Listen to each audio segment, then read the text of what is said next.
Previous લેક્ચરની અંદર આપણે aldol reaction અને ક્લેઝન સ્કિમ્ડ રિએક્શન જોઈ હતી. હવે આજે આપણે થર્ડ રિએક્શન પર્કિન રિએક્શન જોશું. તો પર્કિન રિએક્શન સૌથી પહેલાં તો કોના દ્વારા આપવામાં આવી? તો કે by the English chemist William Henry Perkin. એના દ્વારા પર્કિન રિએક્શન આપવામાં આવી અને એની ડેફિનેશન શું છે? તો કે reaction of aromatic aldehyde or heterocyclic aldehyde. એટલે સૌથી પહેલાં આપણે શું જોશે? આલ્ડિહાઇડ જોશે. એટલે આલ્ડિહાઇડ કેવો જોશે? એની કન્ડિશન શું છે? તો કે આલ્ડિહાઇડ કાં તો આપણે એરોમેટિક હશે કાં તો હિટ્રોસાઇક્લિક હશે. With aliphatic acid anhydride in the presence of sodium or potassium salt of acid, it gives the alpha beta unsaturated acid. This reaction is known as Perkin reaction. કઈ વસ્તુ જોશે? ફરીથી એકવાર હું તમને કહું. આ પ્રિન્સિપલ કયો કે ડેફિનેશન કયો? આ રિએક્શન બધું સેમ થાય. જો સૌથી પહેલા આપણે જોશે આ આલ્ડિહાઇડ. એ કેવો છે? કાં તો આલ્ડિહાઇડ એરોમેટિક હોવો જોઈએ અથવા તો આલ્ડિહાઇડ કેવો હોવો જોઈએ? હિટ્રોસાઇક્લિક. એની પ્રક્રિયા કોની સાથે કરવાની છે? તો કે એસિડ એનહાઇડ્રાઇડ સાથે. હવે મેં કીધું હતું કે એસિડ એનહાઇડ્રાઇડનું સૂત્ર કંઈક આ ટાઈપનું થાય. એસિડ ક્લોરાઇડનું અને એસિડ એનહાઇડ્રાઇડનું. CH3CO2O. આ રહ્યું CH3CO 2 વાર છે. એક આ બાજુ છે ને એક આ બાજુ છે. અને પછી વધારાને ઓક્સિજન. એને શું કહેવાય? Acid anhydride. એની પ્રક્રિયા કોની સાથે કરવાની છે? તો કે સોડિયમ અથવા potassium salt of acid. CH3COOH હોય ને તો એને આપણે શું કહીએ? Carboxylic acid. પણ આપણે અહીંયા શું કરવાનું? એનો સોડિયમ અથવા પોટેશિયમ સોલ્ટ લેવાનો. તો હાઇડ્રોજનની જગ્યાએ અહીંયા શું મૂકી દીધું? સોડિયમ મૂકી દીધું. CH3COONA. તો એમાંથી આપણને મળશે શું? તો કે આલ્ફા બીટા અનસેચ્યુરેટેડ એસિડ. હવે જો આ CH double bond CH COOH એટલે શું થાય? તો કે બેન્ઝીનની રિંગ અને આ ટાઈપનું હોય ને ત્યારે એને કહેવાય સિનામિક એસિડ. આ તમે પ્રેક્ટિકલની અંદર સિનામિક એસિડ કરતા હતા. આપણે એની મિકેનિઝમ જોઈએ. યાદ એટલું રાખવાનું છે કે એક લેવાનું છે. શું લેવાનું? આલ્ડિહાઇડ, એરોમેટિક આલ્ડિહાઇડ લેવાનું. એની પ્રક્રિયા કોની સાથે કરવાની? એસિડ એનહાઇડ્રાઇડ સાથે. કોની હાજરીમાં? તો કે સોડિયમ અથવા પોટેશિયમ સોલ્ટ ઓફ એસિડ. અને મળશે આપણને શું? તો કે alpha beta unsaturated acid. Unsaturated acid એનો મતલબ શું? તો કે ડબલ બોન્ડ પ્રેઝન્ટ હોવો જોઈએ. જો પહેલા સ્ટેપ 1 ની અંદર મિકેનિઝમમાં શું થશે? તો કે આપણે જે સોડિયમ અથવા પોટેશિયમ સોલ્ટ લીધો હતો ને એ કોની સાથે જોડાશે? અહીંયા આપણો એસિડ એનહાઇડ્રાઇડ છે ને એની સાથે જોડાઈ જશે.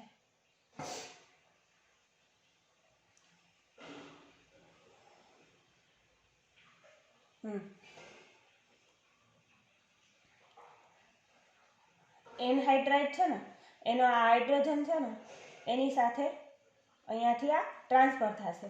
હવે તો એ -CH3COOH રિમૂવ થશે અને બનશે શું?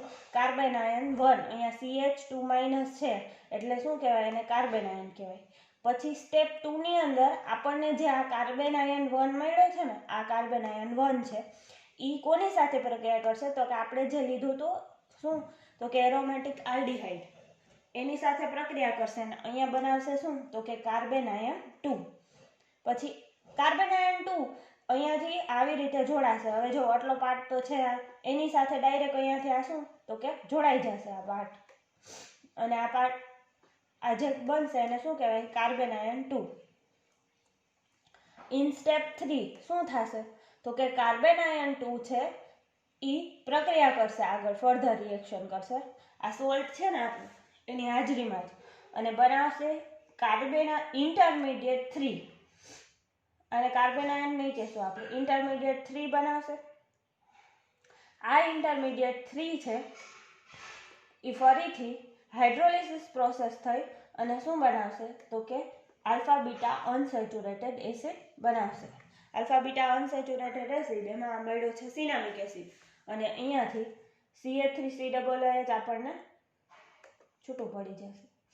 જો આટલું છે ને CH3CO એ કેવી રીતે? તો કે એ આના H+ સાથે જોડાશે એટલે CH3COOH થશે અને આટલું તો છે જ, એની હારે કોણ જોડાશે? આ H2O માં OH- અને આ શું બનાવશે? અહીંયા OH જોડાઈ જશે અને COOH એસિડ ગ્રુપ જોડાઈ જશે. એપ્લિકેશનમાં જોઈએ, આ છે આલ્ડીહાઇડ એરોમેટિક.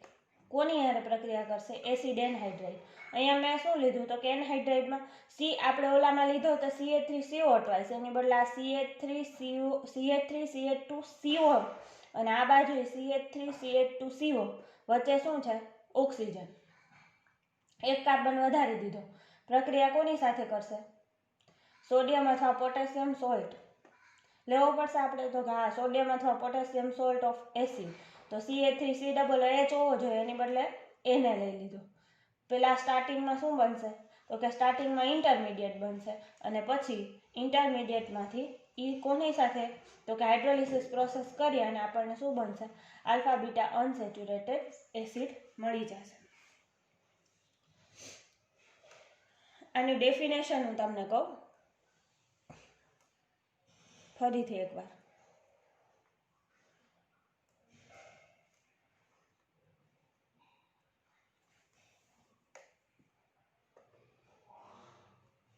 લેવાનું છે શું તમારે? એરોમેટિક આલ્ડીહાઇડ લેવાનું છે, એટલે કે એમાં બેન્ઝીનની રિંગ પ્રેઝન્ટ હોય. એની પ્રક્રિયા કોની સાથે કરવાની છે? એસિડ એનહાઇડ્રાઇડ સાથે. કોની હાજરીમાં? સોડિયમ અથવા પોટેશિયમ સોલ્ટ ઓફ એસિડ. તો એ આપશે શું? તો કે આલ્ફા બીટા અનસેચ્યુરેટેડ એસિડ આપશે. આ પ્રક્રિયાને શું કહેવાય? પર્કિન રિએક્શન. આપી હતી કોણે? ઇંગ્લિશ કેમિસ્ટ વિલિયમ હેનરી પર્કિને આપી હતી.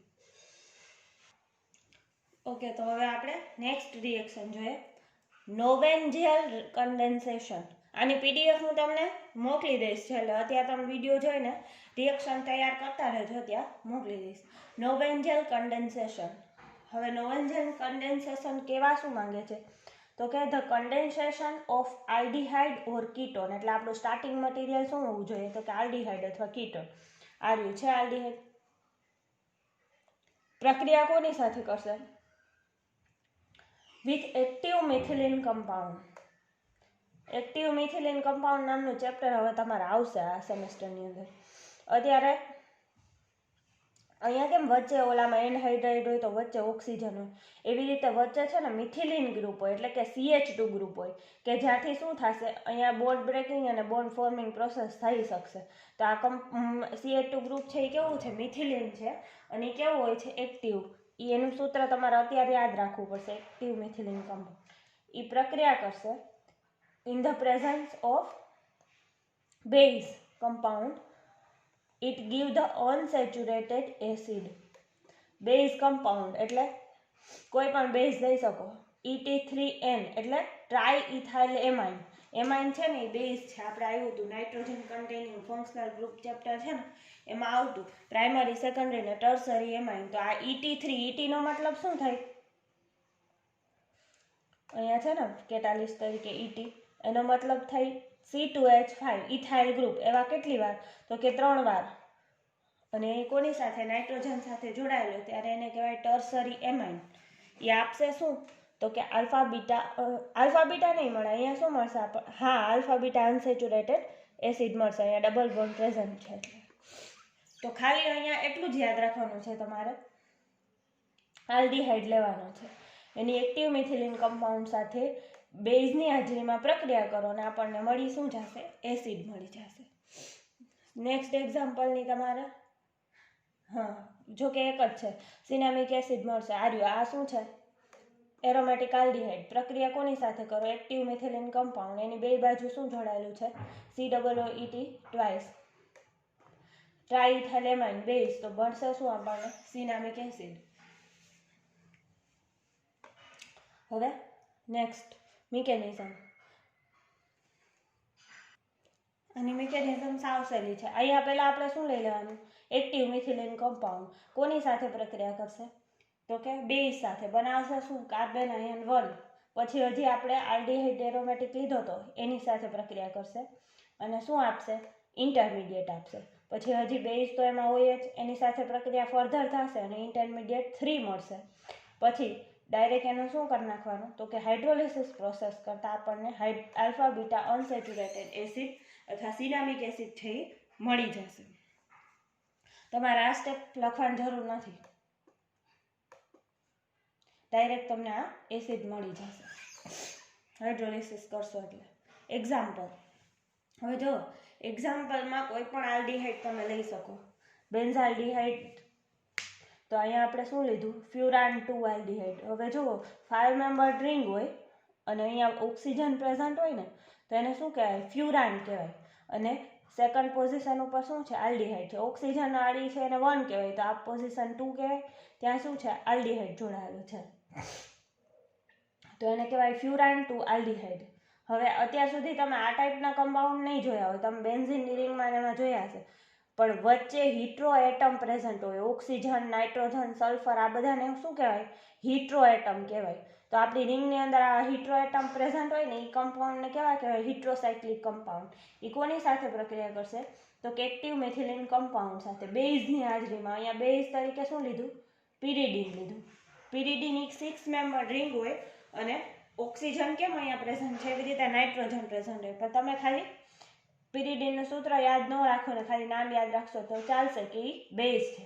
તો ખાલી આ પોઝિશન ઉપર શું થઈ જશે, એસિડ મળી જશે આપણને. બાકીનો આ ફ્યુરાન છે એ તો એમને રહેશે, મિકેનિઝમ સહિત. ફરીથી એકવાર આપણે આની ડેફિનેશન જોઈ લઈએ. નોવેન્ઝેલ રિએક્શન કેવા શું માંગે છે. તમારે ખાલી ડેફિનેશન યાદ હશે ને મેઇન રિએક્શન, તો મિકેનિઝમ સાવ સહેલી છે. મિકેનિઝમમાં તો હવે ન્યુક્લિયોફાઇલનો અટેક, ઇલેક્ટ્રોફાઇલ એ તો હવે તમને ખબર જ હોય, કેમ કે આપણે એફઆઈમાં બહુ ડીપલી એને ભણ્યા હતા. અહીંયા શું લેવાનું છે, એરોમેટિક આલ્ડીહાઇડ. એની પ્રક્રિયા એક્ટિવ મિથિલિન કમ્પાઉન્ડ હારે બેઝની હાજરીમાં કરતાં તમને શું મળશે, પહેલાં ઇન્ટરમીડિયેટ બનશે. ઇન્ટરમીડિયેટની ફર્ધર પ્રક્રિયા કરતાં આલ્ફા બીટા અનસેચ્યુરેટેડ એસિડ તમને મળી જશે. આજે આપણે 2 રિએક્શન કરી, પર્કિન રિએક્શન અને નોવેન્ઝેલ રિએક્શન. હવે નેક્સ્ટ લેક્ચરની અંદર આપણે પછીની રિએક્શન જોશું. તમે લખી અને આ રિએક્શન કરશો ને મિકેનિઝમ યાદ રાખશો તો આ વધીને 1 વીકની અંદર આખું ચેપ્ટર તમને આવડી જશે. અને આમાંથી બહુ બેનિફિટ છે કે 14 માર્ક્સનું પૂછાય છે. તો આને તમે હારે કરશો તો થતું રહેશે, બાકી જો એકવાર બધા ઓલા ભેગા થઈ જશે તો નહીં થાય.